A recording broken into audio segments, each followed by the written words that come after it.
할렐루야. 우리 하나님은 찬양받기에 합당하신 하나님이십니다. 다시 한번 고백하실까요? 할렐루야. 아멘. 오늘 여러분 주의 장막을 사모하여 나오셨죠?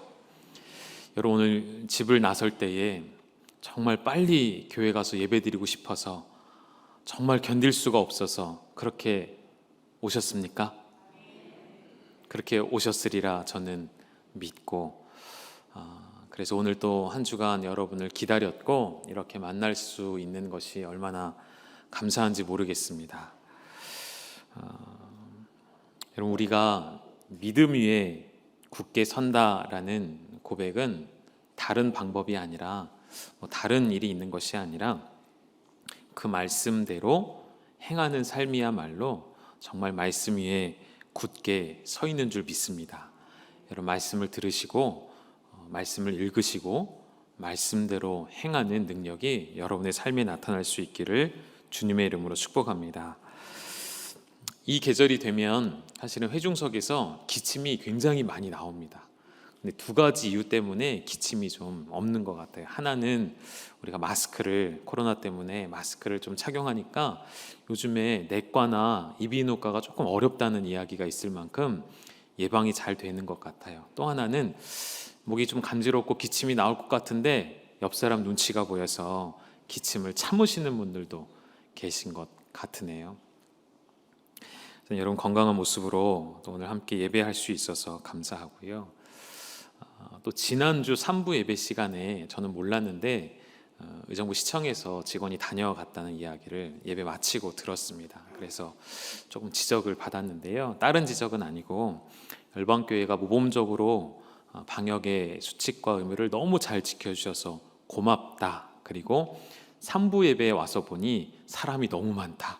이런 이야기를 이제 하셔서 성가대석도 비어있고 하니 조금만 더 흩어져 앉으시면 어떨까, 이런 이야기를 조심스럽게 해주고 가셨대요. 우리 교회는 말하면 잘 듣는 교회예요. 이렇게 또 벌써 딱 이렇게 앉아 계시잖아요.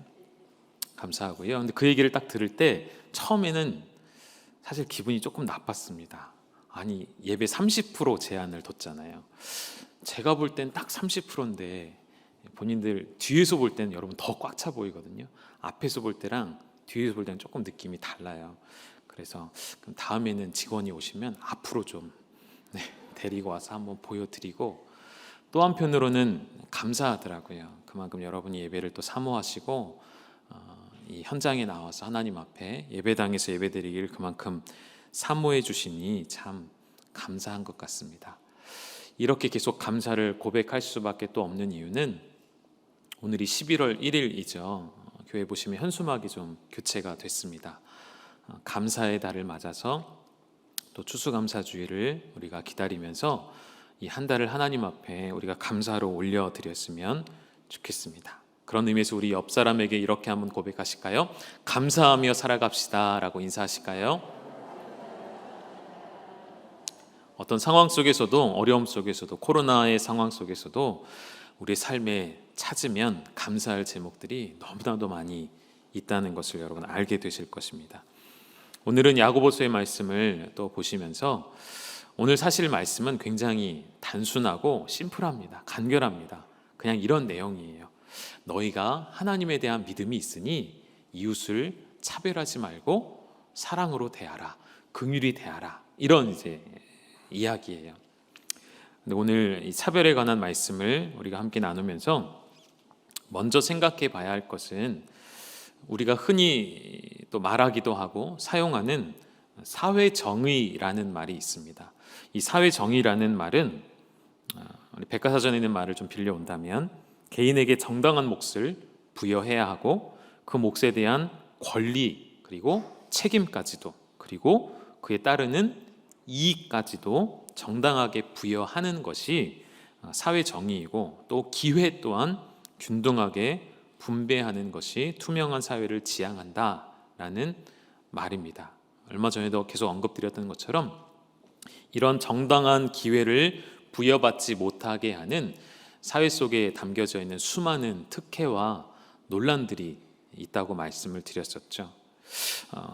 이 사회 정의에 대해서 처음 정립을 했던 미국의 진보주의 철학자인 존 롤스라는 사람이 있습니다. 이 사람이 정의론이라는 곳에서 뭐라고 이야기했냐면, 모든 이에게 자유를 완벽하게 누릴 수 있게 해야 하고, 빈곤한 사람들의 복지를 우선적으로 생각하고, 결과의 불평등은 존재할 수 있지만 모든 사람에게 기회는 균등하게 주어져야 하는 것이 정의의 원칙이다, 이렇게 이야기를 했습니다. 여러분, 이 말이 어떻습니까?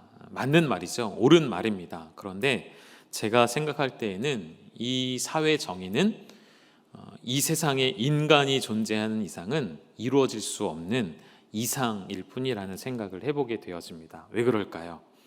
우리의 탐욕 때문에, 우리의 이기적인 욕심 때문에, 나의 정욕 때문에 이 사회 정의는 타락한 인간이 이 땅에 존재하는 한은 이루어질 수 없는 이상적인 가치이지 않을까, 그런 생각을 해보게 되었습니다. 그래서 우리가 사랑하는 단어들, 우리가 좋아하는 단어들, 공평, 평등, 자유, 정의, 이런 말들은 꼭 필요한 말이고 이루어져야 할 말들이지만 완전한 사회 정의는 불가능하다는 생각을 해보게 되는 것이죠. 그리고 이러한 단어들의 정면으로 배치가 되는 단어가 있다면 오늘 성경에 쓰여진 차별이라는 단어라고 생각을 해보게 되었습니다. 이 차별이라는 말이 오늘 야고보서에 나왔다는 말 자체는 무슨 이야기를 우리에게 던져주냐면, 초대교회 역시도 이 차별의 문제로 인하여서 사회적 문제뿐만 아니라 믿음의 공동체인 교회 안에도 어려움이 있었다는 것을 우리에게 보여주는 것이죠. 요즘에 여러분 인터넷 검색을 해보시면 차별이라고 검색을 하시면 제일 먼저 뜨는 단어가 뭔지 아십니까? 차별금지법, 이렇게 바로 떠요. 예전에는 우리가 차별하면 인종차별 혹은 성차별, 신분차별, 여러 가지 그러한 차별의 문제들이 대두가 되었지만, 지금 차별하면 가장 핵심이 되는 것은 포괄적 차별금지법이, 물론 이러한 차별들을 금하자는 좋은 취지로 시작된 것이지만 그 내면에는 우리가 알고 있는 대로 동성애에 관련된 그런 우리의 성 정체성을 무너뜨리는 그러한 사탄의 술수가 있다는 것을 우리는 잘 알고 있습니다.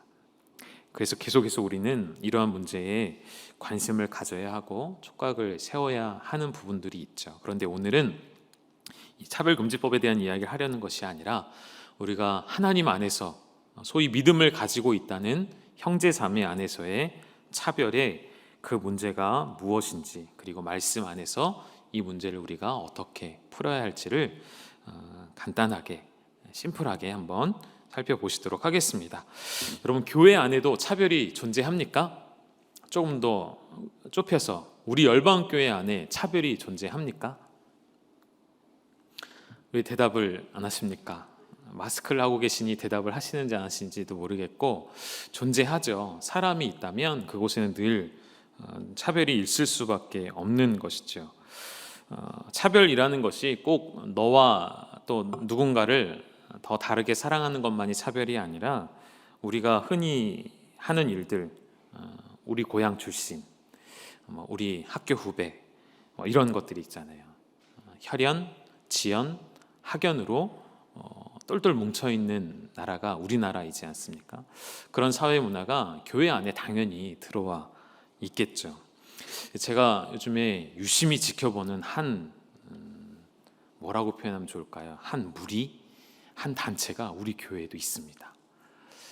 제가 이거를 거론해도 될지 모르겠는데, 소위 7사단 출신이라는 그런 분들이 교회 안에 있습니다. 제가 누군가라고 말씀은 프라이버시가 있기 때문에 말씀을 못 드리겠지만, 박아무개 목사님, 우리 교회 박 씨가 하나군요. 박아무개 목사님을 필두로 우리 두 분의 장로님과 우리 교육자 중에도 있습니다. 그래서 이분들이 만나면 뭘 하냐면 7사단의 경례 구호를 외치면서 서로에게 충성을 이렇게 맹세하는 장면을 제가 수시로 봤습니다. 그래서 제가 이 7사단 안 된다고 하는데, 그 7사단 이렇게 서로 만나시면 경례를 하시는 경례교가, 김정규 장로님 경례교가 뭐였죠? 여러분 누구신지 모르셔야 되는데요. 혹시 이현수 목사님 경례 구호가 뭐였죠? 그렇게 하시면서 서로에게 이제 충성을 막 이렇게 맹세하는,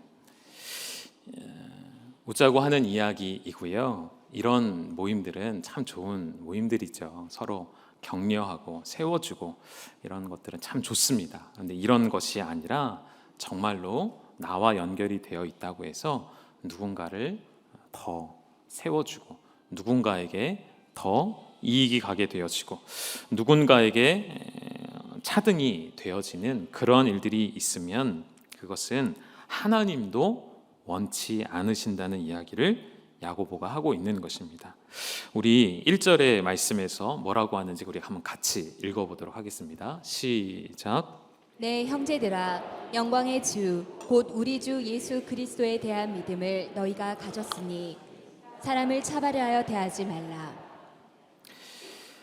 맨 마지막의 결론은 사람을 차별하지 말라입니다. 그런데 그 차별하지 말라는 말이 우리 개역 한글판에는 이렇게 되어 있었어요. 사람을 외모로 취하지 말라라고 개역 한글판에는 되어 있었습니다. 훨씬 더 와 닿으시죠? 사람을 외모로 취하는 것이 차별이라는 말이죠. 그리고 이 차별이라는 말로 우리 개역 개정판에 바뀌어서 재번역이 되면서 조금 더 폭넓은 의미로 사용되는 것 같습니다. 그리고 이 차별하지 말라는 이유를 1절에서 뭐라고 이야기했냐면 우리가 무엇을 가졌기 때문이라고 이야기합니다. 무엇을 가졌기 때문일까요? 무엇을 가졌기 때문이죠? 믿음을 가졌기 때문입니다. 이 믿음은 무엇에 대한 믿음입니까? 예수 그리스도에 대한 믿음. 예수 그리스도에 대한 믿음을 가졌으니 사람을 차별하여 대하지 말라라고 이야기하는 야고보의 말은 어떤 의미를 가지고 있는 것일까요? 여러분 예수 그리스도에 대한 믿음을 예수 그리스도에 대한 믿음을 가지셨지요. 그 믿음을 가지셨기에 이 자리에 앉아 계시는 것이죠. 그러면 예수 그리스도에 대한 그 믿음은 그 믿음의 내용이 무엇이 될까요? 예수 그리스도에 대한 믿음을 가졌다 할 때 그 가진 믿음이라는 것은 무엇입니까? 쉽게 말하면 예수님께서 나에게 행하신 일이 무엇인지 그리고 내 믿음의 대상이 되는 예수 그리스도는 누구이신지를 알아야 하는 것이죠. 그리고 동시에 또한 중요한 것이 내가 누구인지를 알아야 하는 것입니다. 우리 표로 한번 보여주시겠습니까? 예수 그리스도에 대한 믿음을 가졌다 할 때는 먼저 예수 그리스도가 누구이신지를 바르게 아는 사람의 고백이 되어야 하는 것이죠. 여러분 예수 그리스도는 누구이십니까? 1절에서도 야고보는 영광의 주라는 표현을 씁니다. 말 그대로 말 그 자체로 영광의 본체이신 예수 그리스도를 우리는 믿는 것이죠. 영광의 본체이신 하나님, 우리의 유일한 구원자가 되시는 예수 그리스도를 여러분 믿으십니까? 그 하나님을 향한 믿음이 있기에 그 예수 그리스도를 향한 믿음을 가졌다면 차별하지 말라는 거예요. 연결해서 보아야 할 것은 그렇다면 나는 누구인가 할 때 우린 누구입니까? 죄인 되었던, 죄인이었던 비천한 인간의 몸을 입고 있었던 나, 그런 나에게 예수 그리스도가 행하신 일, 죄인이고 비천한 나를 위해 오히려 비천한 육신을 입고 이 땅에 오신 하나님의 그 놀라운 구원의 역사, 그 일을 믿는 믿음이 예수 그리스도를 믿는 믿음이라는 것이죠. 그렇다면 왜 이런 그리스도를 믿기 때문에 차별할 수 없는 것일까요? 이 구원의 역사 가운데 담겨져 있는 하나님의 사랑이야말로 뭐가 없으실까요? 차별이 없으시기 때문이죠. 하나님의 그 의는 차별이 없으시기 때문입니다. 예수 그리스도를 믿어 의롭게 된 우리의 그 받게 되어진 외부로부터 주어진 그 의는 하나님이 차별하여 주시는 것이 아니기 때문입니다. 만일 우리 하나님께서 차별하셨다면 우리 하나님께서 우리의 됨됨이를 보시고 우리의 성품을 보시고 우리의 상황을 보시고 우리의 성격을 보시고 우리의 믿음을 보셨다면 제가 장담하건대 우리 가운데 그 누구도 단 한 사람도 하나님의 의에 들어갈 자는 아무도 없을 것입니다. 하나님이 나를 차별하지 않으셨기 때문에 우리는 다른 이들을 대할 때에 차별하지 말아야 한다는 것을 야고보는 이야기하고 있는 것이죠. 여기서 우리가 이 차별의 죄를 조금 더 넓게 나아간다면 우리가 차별하고 또 누군가를 외모로 보고 평가하며 판단하는 그 모든 행위들은 과하게 표현된 걸 수 있지만 그리스도의 십자가의 사역을 아무런 의미가 없도록 만드는 큰 죄가 될 수도 있다는 것입니다. 그래서 야고보는 2절에서 이제 실제 예를 들어 설명하죠. 우리 2절의 말씀 같이 한번 읽어보실까요? 시작. 만일 너희 회당에 금 가락지를 끼고 아름다운 옷을 입은 사람이 들어오고 또 남루한 옷을 입은 가난한 사람이 들어올 때 회당에 두 부류의 사람들이 들어왔습니다. 실제 이야기이겠죠. 어떤 사람들은 금가락지를 끼고 아름다운 옷을 입고 들어옵니다. 또 한 부류의 사람들은 가진 것이 없어서 남루한 옷을 입은 채 회당에 들어옵니다. 이런 두 부류의 사람이 들어올 때에 교회의 형제 자매들이 그들을 대하는 태도가 이러했다는 것이죠. 3절의 말씀 같이 읽겠습니다. 시작. 너희가 아름다운 옷을 입은 자를 눈여겨보고 말하되 여기 좋은 자리에 앉으소서 하고 또 가난한 자에게 말하되 너는 거기 서 있든지 내 발등상 아래에 앉으라 하면 뭐라고 이야기했다고요? 아름다운 옷을 입은 자가 들어오면 여기 좋은 자리에 앉으소서. 가난한 자가 들어오면 너는 거기 서 있든지 내 발등상 아래에 앉으라. 무슨 말입니까? 눈에 보이는 것으로 그 사람의 지위를, 그 사람의 위치를 평가하고 판단했다는 것이죠. 물론 저는 어려서부터 그렇게 교육을 받았던 것 같아요. 교회 갈 때에는 가장 좋은 옷으로 가장 단정하고 깨끗한 차림으로 가야 한다라고 배웠습니다. 여러분도 그렇게 배우시지 않으셨습니까? 그런데 그 단정함과 깨끗함의 기준이 결코 비싼 옷은 아니라는 것이죠. 화려한 장신구는 결코 아니라는 것입니다. 내가 입고 있는 옷이 기준이 되어버릴 때에 그것이 우리에게는 차별의 시작이 될 수 있다는 것이죠. 2절과 3절에서 이 사람들을 판단하는 이 교회 안에 있는 공동체 안의 사람들의 모습을 주목해 볼 때 이 단어를 여러분 주목해 보셨으면 좋겠습니다. 3절에 이러한 단어가 나옵니다. 눈여겨보고 라는 단어가 나옵니다. 특히 자매님들이 이 말씀에 더 집중해서 보셨으면 좋겠는데요. 제가 아는 분 중에 한 분은 이렇게 사람을 위아래로 훑어보는 분이 계세요. 머리부터 발끝까지 쭉 한번 이렇게 스캔을 하듯이 사람이 지나가면 이렇게 스캔을 하시더라고요. 제가 생각을 좀 해봤는데 하나님께서 주신, 자매들에게만 주신 특별한 은사가 아닌가. 이렇게 스캔을 하면 이게 얼마짜리고 이게 어디 건지 다 나온대요. 그래서 사람이 지나가면 쭉 한번 이렇게 훑어보시는 분이 제 주변에 계십니다. 그래서 제가 잘 아는 분이기 때문에 제가 얘기도 해드리고 이렇게 훑어보지 말라 이렇게 얘기한 적도 있는데요. 그래서 제가 그런 생각도 좀 해봤어요. 교회 안에서 이런 일들이 계속 있으면, 우리가 눈으로 보고 평가하는 일들이 있으면 이렇게 해결할 수밖에 없겠구나 하고 제가 생각했던 게 뭐가 있냐면, 교회 올 때 모든 옷차림을 유니폼을 하나 만들어서 다 똑같이 입고 오시는 거예요. 모두 다 똑같은 옷을 입고 오시는 거예요. 그러면 서로 뭐 구별하고 차등하고 차별할 이유도 사라질 수 있을까요? 차별의 시선, 눈여겨보는 것, 여기서 눈여겨본다는 것은 안목의 정욕에 해당이 되는 것이죠. 이 눈여겨보는 것과 대조되는 말씀이 지난주 말씀에 있었습니다. 여러분 기억나십니까? 무언가를 깊이 있게 들여다보긴 보는데 그 대상이 완전히 다르죠. 1장 25절에 자유롭게 하는 온전한 율법을 들여다보고 있는 자가 있는가 하면 2장 3절에 나온 것처럼 아름다운 옷을 입은 자를 눈여겨보는 자들이 있다는 것입니다. 여러분은 어디에 해당되십니까? 자유롭게 하는 온전한 율법을 들여다보고 계십니까? 아니면 눈에 보이는 사람들의 겉모습을 보고 그것을 판단하고 계십니까?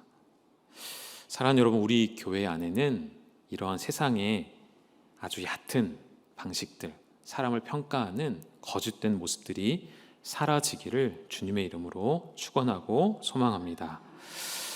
여러분, 우리가 어떤 차를 타면 그게 뭐 어떻습니까? 어떤 옷을 입으면 또 어떻습니까?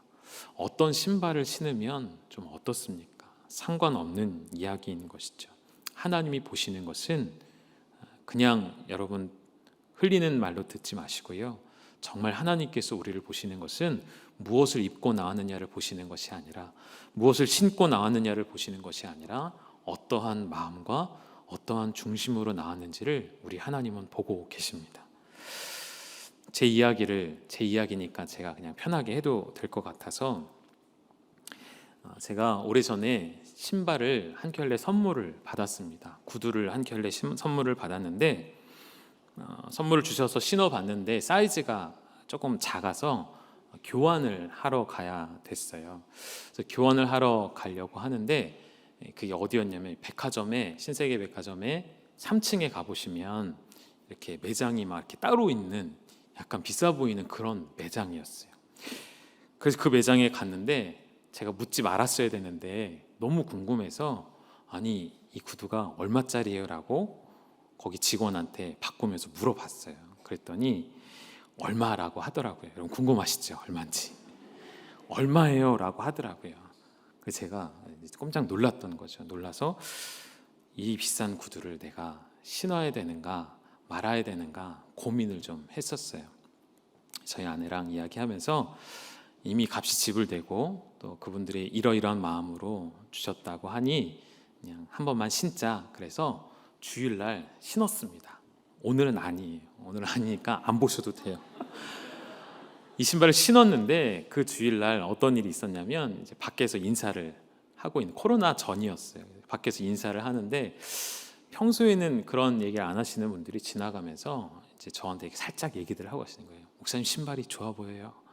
목사님 신발이 반짝거려요.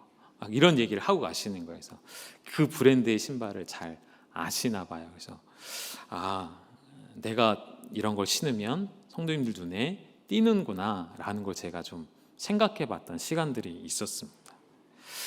여러분, 제가 무엇을 신든 무엇을 입든 거긴 여러분 너무 관심을 갖지 말아 주셨으면 좋겠어요. 교육자로서 또 앞에 또 서게 되는 사람이기 때문에 제가 더 조심하고 그렇게 해야 될 마음이 또 있고요. 이것과 연결해서 좀 다른 이야기지만, 제가 요즘에 자주 듣는 이야기가 있습니다. 어떤 이야기를 듣냐면, 제 입으로 말하기 부끄럽지만 제가 그 의미를 알기 때문에 저한테 뭐라고 하냐면, 목사님 연예인 같으세요 라는 말을 제가 요즘에 한 번 들은 게 아니고요, 이제 수없이 많이 들었어요. 근데 그 이야기를 누군가 하면 제 옆에 있는 분들이 막 깔깔대고 막 웃으시는 거예요. 근데 저는 그게 무슨 의미인지 알거든요. 왜 저한테 연예인 같다고 하시냐면, 하도 영상 예배를 드리니까 TV로 혹은 유튜브 모니터로만 저를 보니까 많은 분들이 저한테 이제 TV로 보니까 연예인 같다고 한 거지 뭐 이렇게 잘생겼다 이런 의미는 아니거든요. 근데 옆에 있는 분들이 오해하시고 막 웃으시더라고요. 근데 오늘 제가 감사하게도 또 잘생겼다는 말을 또 제가 우리 권사님께 들었습니다. 우리 권사님들은 늘 저에게 잘생겼다, 멋있다 이런 말씀으로 많이 격려를 해주시거든요. 계속 해주시면 감사할 것 같아요. 근데 여러분, 사람을 외모로 평가하고 외모로 판단한다면 제가 이 자리에 설 수가 있었을까요? 그렇지 않죠. 그러나 하나님의 방식은, 하나님의 방법은 겉을 보시지 않으시기 때문에, 그리고 세상의 방식은 더러운 것이 깨끗한 것을 만나면 깨끗한 것마저도 더러워지게 되어 있습니다. 그게 세상의 법칙입니다. 더러운 때를 묻은 옷이 하얗고 깨끗한 옷을 만나면 깨끗하고 하얀 옷마저 더러워지게 되어 있죠. 그러나 하나님 나라의 방식은 그 반대입니다. 더러운 것이 흰 것을 만나면 어떻게 될까요, 여러분? 그 더러운 것마저도 깨끗게 되는 법칙이 하나님 나라의 방식이라고 저는 믿습니다. 하나님의 그 의에 우리의 더러움이 묻어졌을 때에 하나님의 의가 더러워지는 것이 아니라 우리의 더러움이 의롭게 되는 줄 믿습니다. 여러분, 그러한 존재이기에 오늘 우리가 이 자리에 나와 앉아 있을 수 있다는 것이죠.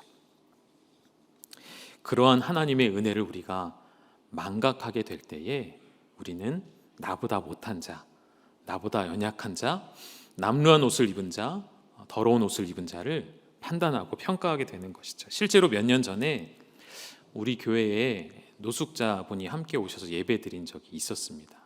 꽤 오랜 시간 함께 예배 드리셨는데 지금은 보이지 않으시는데 그분이 아무래도 한 옷을 오랫동안 입으시다 보니까 그 옷에서 냄새가 많이 났어요. 그래서 본당에 앉으시면 주변 최소 10m 반경으로 성도님들이 힘들어하셨던 제 기억이 있습니다. 그래서 찾아와서 전사님, 목사님 어떻게 해요? 냄새가 너무 심한데 어떻게 하죠? 저도 참고 하려고 하는데 도저히 안 되겠다고. 그때 마스크를 썼다면 우리가 참 괜찮았을 텐데 그랬던 기억이 좀 있습니다. 그리고 그때 그런 분들 중에 한 분에게 어떠한 분은 그냥 피하는 것이 아니라 점퍼를 사서 선물로 드린 분도 제가 있다는 것을 알고 있습니다. 그리스도인의 모습이라면 어떠해야 할까요? 여러분의 모습은 어떠하십니까?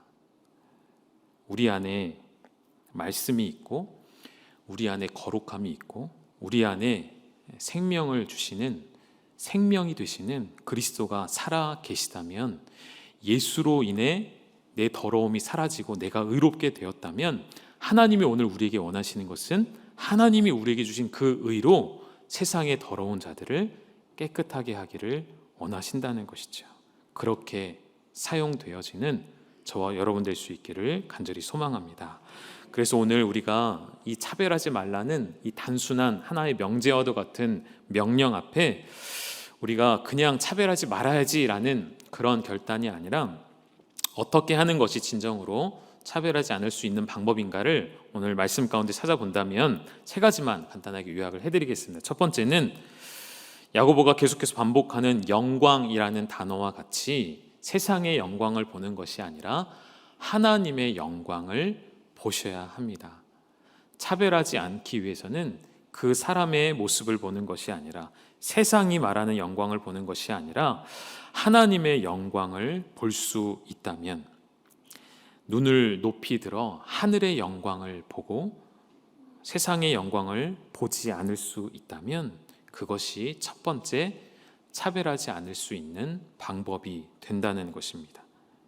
간단하게 넘어가 드릴게요. 두 번째는 말씀의 안경을 쓰셔야 합니다. 세상을 볼 때에 이거는 우리의 가치관하고도 연결된 것이죠. 하나님의 말씀을 통과하여 세상을 보는 훈련, 하나님의 말씀을 통과하여 내 옆에 있는 지체를 보는 훈련, 그러한 훈련이 우리에게 필요한 것이죠. 기존에 우리가 갖고 있던, 기존에 내가 쓰고 있던 세상의 편견의 안경을 내려놓고 벗어버리고 말씀으로, 복음의 안경으로 쓰고 보셔야 한다는 것입니다. 복음의 능력이 우리에게 찾아왔고 복음의 능력이 우리에게 있기 때문에 나를 살리신 그 복음의 능력으로 똑같이 다른 지체들을 보셔야 하는 것이, 그것이야말로 진정한 사회 정의라고 저는 생각을 합니다. 갈라디아서 3장 28절에 이런 말씀이 있죠. 우리 같이 읽어볼까요? 시작. 너희는 유대인이나 헬라인이나 종이나 자유인이나 남자나 여자나 다 그리스도 예수 안에서 하나이니라. 무슨 말이죠? 인종을 떠나서, 신분을 떠나서, 성을 떠나서 다 그리스도 예수 안에서 뭐라고요? 하나이니라. 그 말은 하나님께서는 정말로 외모를 보지 않으신다는 것입니다.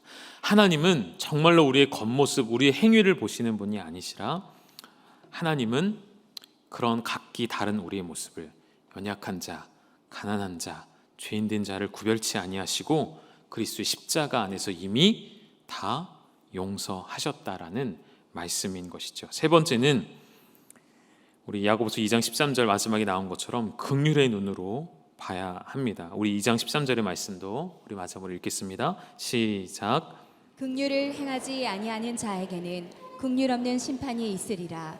긍휼은 심판을 이기고 자랑하느니라. 긍휼을 행하지 아니하는 자에게는 긍휼 없는 심판이 있으리라. 무서운 말씀이시죠. 그런데 그 뒤에 나오는 말씀처럼 하나님이 우리에게 긍휼을 베푸신 결과가 무엇입니까? 긍휼은 무엇을 이긴다고요?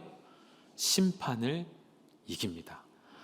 심판을 이길 수 있는 것이 무엇이 있겠습니까? 다른 것이 없죠. 우리의 내세울 수 없는 그 더럽혀진 의, 그것은 결코 심판에서 우리를 피할 방법이 없게 하지만 그 긍휼, 하나님께서 우리를 긍휼히 여겨주신 그 긍휼은 심판을 이기는 놀라운 능력이 있다는 것입니다.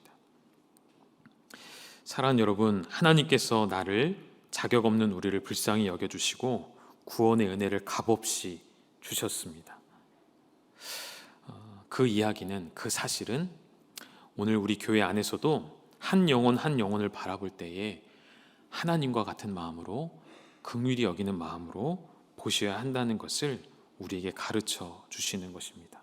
오래전에 어떤 분이 저에게 제3자 또 다른 분에 대하여서 이런저런 이야기를 많이 해주셨어요.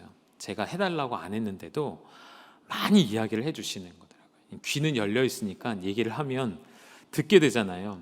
그러다 보니까 어떤 현상이 제 안에 일어나냐면, 제가 그분을 잘 모릅니다. 모르고 만난 적도 없는데 그분에 대한 편견이 생기더라고요. 아, 그분은 이런 분이라고 했지, 내가 조심해야겠다, 내가 만나지 말아야겠다, 이런 생각이 제 안에 어느 순간 들어있더라고요. 여러분은 그런 경험 없으십니까? 남을 흉보기 가장 좋은 곳이 어딘지 아십니까, 여러분? 교회래요. 남에 대해서 가장 뒷담화를 할 수 있는 가장 최적의 장소가 교회래요. 왜 그래야 할까요? 수없이 많은 관계 속에서, 수없이 많은 교제와 울타리 속에서 내가 만난 저 사람, 내가 같이 일해본 이 사람에 대하여서 흉보기 가장 좋은 것이 교회라는 것이죠. 그런 이야기들 때문에 혹 여러분은 누군가에 대해 오해를 갖거나 또 차별하거나 판단을 하지는 않으셨는지요? 우리는 연약한 인간이기에 그렇게 할 수밖에 없습니다. 그러나 그때에 이 말씀을 기억하시면서 내가 예수 그리스도에 대한 믿음을 가졌기에, 그 믿음의 내용이 무엇인지를 알기에, 하나님이 나를 어떻게 구원해 주셨는지를 알기에 주님의 영광을 바라보고 말씀으로 바라보시고 긍휼의 눈으로 바라본다면 이전에 보았던 것들이 다시 새롭게 보여질 것입니다. 전에도 한번 말씀드린 적이 있는데 사진을 한번 보여주시겠습니까? 여러분, 이 사진을 보면 어떤 마음이 드십니까? 첫 번째, 가고 싶다, 이런 마음이 들지 않으십니까? 마음이 좀 뭐랄까 시원하게 이렇게 좀 뻥 뚫리는 마음이 들지 않으십니까? 왜 그럴까요? 바다가 넓고 또 끝이 없기 때문에 그렇겠죠. 앞에 가로막힌 것이 없이 뻥 뚫려 있기 때문이겠죠. 그런데 제가 어제 저희 아내랑 잠깐 제가 이야기를 하다가, 제가 토요일이 되면 매주 그러진 않지만 가끔 토요일 저녁에 제가 설교를 정리해가지고 저희 아내한테 이렇게 막 얘기를 해줄 때가 있어요. 근데 어제 그런 이야기가 제가 생각한 것도 아닌데 그런 이야기를 제가 아내한테 했어요. 제가 뭐라고 했냐면, 여보, 바다가 왜 바다인지 알아? 제 아내가 왜? 그래서 바다는 다 받아주기 때문에 바다야 라고 제가 그랬어요. 제가 뭐 준비했던 말이 아닌데 그렇게 나오더라고요. 그리고 생각을 해보니까 정말 그런 거예요. 왜 바다가 바다일까? 우리가 쓰고 버리는 것들, 우리가 깨끗이 쓰고 물이 더러워진 것들이 결국 다 바다로 흘러가잖아요. 물론 정화 처리가 되고 약품 처리가 돼서 깨끗하게 돼서 들어가겠지만 100% 정화가 되겠나요? 그렇지 않죠. 제가 그래서 어제 환경에 관한 문제도 좀 찾아봤어요. 그랬더니 요즘에는 바닷속에 있는 그 미세 플라스틱 가루들 때문에 많은 문제가 야기되고 있다고 하더라고요. 우리가 쓰고 버린 일회용 플라스틱 같은 것들이 결국 분해 과정을 거치긴 하지만 그 남아있는 그것들이 결국 바닷물로 흘러가서 그거를 먹은 그 또 해산물, 뭐 생선들이 다시 또 우리 식탁으로 올라와서 우리의 몸을 또 미세 플라스틱으로 또 만드는 그러한 우리가 삶을 살아가고 있다, 이러한 환경 문제가 요즘 대두가 되고 있더라고요. 그게 세상의 방식인 것 같아요. 우리의 더러움이 돌고 돌아서 또 우리에게 돌아오는 것은 세상의 방식이죠. 그런데 여러분, 하나님의 사랑을 저는 이 바다에 좀 비유를 하고 싶습니다. 하나님이 우리의 모든 온갖 더러운 것들을 다 받아내 주셨어요. 그래서 하나님의 사랑은 무엇과 같은 사랑일까요? 바다와 같은 사랑이신 것이죠. 그런데 세상의 바다와 같이 스스로 정화할 수 있는 한계치가 있는 바다가 아니라 하나님의 사랑은 우리의 죄가 아무리 커도, 우리의 연약함이 아무리 깊어도, 우리의 실수가 아무리 반복될지라도 끝이 없도록 받아내 주시는 하나님의 사랑인 것을 여러분 믿으시기를 간절히 소망합니다. 그 사랑 안에 우리가 있기 때문에 우리 또한 다른 지체를 바다와 같이 용납하셔야 한다는 것입니다. 오늘 제가 여러분에게 부탁드리고 싶습니다. 우리 열방 가족 공동체 안에 서로를 향한 비난과 판단을 멈추고 오늘 이후로 우리 안에 고백되어진 입술의 고백에는 사람을 세우며 사람을 살리며 사람을 용납해 주는 그러한 믿음의 귀한 고백들만이 나타날 수 있기를 간절히 소망합니다. 누군가가 나를 아프게 하고 누군가 나를 어렵게 한다면 다른 사람에게 가서 말하지 마세요. 제가 정확하게 알려드릴게요. 새벽 예배에 나오셔서 이 시간에 기도하세요. 하나님 앞에 고하세요. 누가 나를 힘들게 하고 누가 나를 아프게 했습니다. 사람에게 가서 말하지 마시고 꼭 새벽 예배에 나오셔야 돼요. 뒤에서 얘기하지 마시고 새벽 예배에 나오셔서 하나님 앞에 토로하시고 이야기하십시오. 그러면 우리 하나님은 그 바다와 같은 넓으신 사랑으로 우리의 아픔마저도, 우리의 고백마저도, 우리의 한탄마저도 다 받아주시는 그런 하나님의 사랑을 경험하게 되실 줄 믿습니다. 여러분, 그런 공동체를 함께 세워가지 않으시겠습니까? 제가 할 수 있는 일이 아니고요, 이건 여러분이 해주셔야 하는 일입니다. 여러분이 그렇게 건강하게 세워질 때에 우리 공동체는 더욱 건강해지는 것이죠. 우리 그러한 마음과 그런 말씀을 가지고 우리 이 찬양 함께 같이 불러보셨으면 좋겠습니다.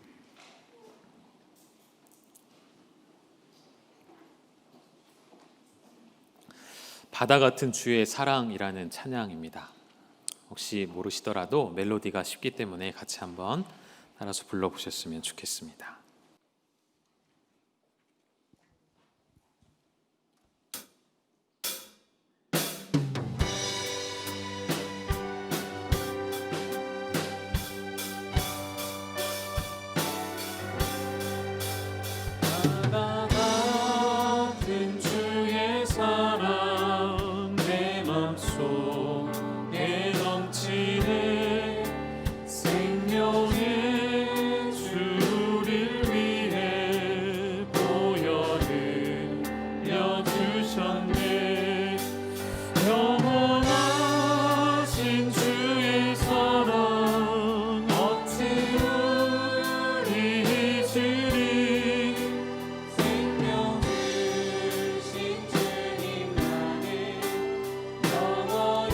다시 한번 바다 같은 주의 사랑, 바다 같은 주의 사랑 내 맘속에 넘치네.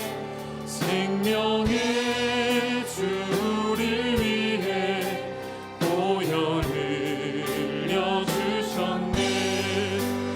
영원하신 주의 사랑 어찌